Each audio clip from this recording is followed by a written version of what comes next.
নমস্কাৰ, মই পলাশ বৰাই মোৰ অন্য এটা ভিডিঅ'লৈ আপোনালোক সকলোকে স্বাগতম জনাইছোঁ।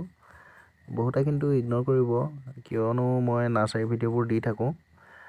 কিন্তু সেয়া বুলি নহয়, আমাৰ কৰ্মৰাজিখিনি দেখাইছোঁ, আমি কেনেকৈ চলোঁ, কেনেকৈ উপাৰ্জন কৰোঁ আৰু কেনেকৈ আমি নাৰ্চাৰীৰ লগত বিলীন হৈ থাকোঁ। ধৰক এইখনে আমাৰ নাৰ্চাৰী, এনেকুৱা ধৰণৰ নাৰ্চাৰী। ধৰক এইখন 17 নম্বৰ নাৰ্চাৰী আৰু বিভিন্ন প্ৰান্তত ধৰক আমি হোম ডেলিভাৰী কৰোঁ, কোনোবাই ঘৰৰ পৰা নিয়েহি, তেনেকৈ আমি চলি আছোঁ বৰ্তমান।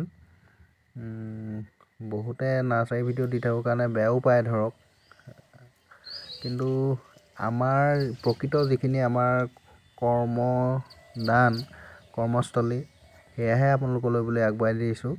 কোনে ক'ৰ পৰা চাই আছে জনাব ভিডিঅ'টো, আৰু কিবা যদি ভিডিঅ'টোত ভুল ভ্ৰান্তি হয় আপোনালোকে সকলোখিনি ক্ষমা মাৰ্জনা কৰিব। বাকী ইয়াত আমি বিলীন হৈ থাকোঁ, ক'বলৈ হ'লে চমুকৈ ক'বলৈ হ'লে বিলীন হৈ থাকোঁ আমি যিখিনি সময় পাওঁ পৰিয়ালৰ বাদে। এইখিনিও আমাৰ কাৰণে পৰিয়াল, একোজন কিন্তু মাতিব বা কথা ক'ব নোৱাৰে, তথাপি আমি পৰিয়াল হিচাপেই ধৰোঁ।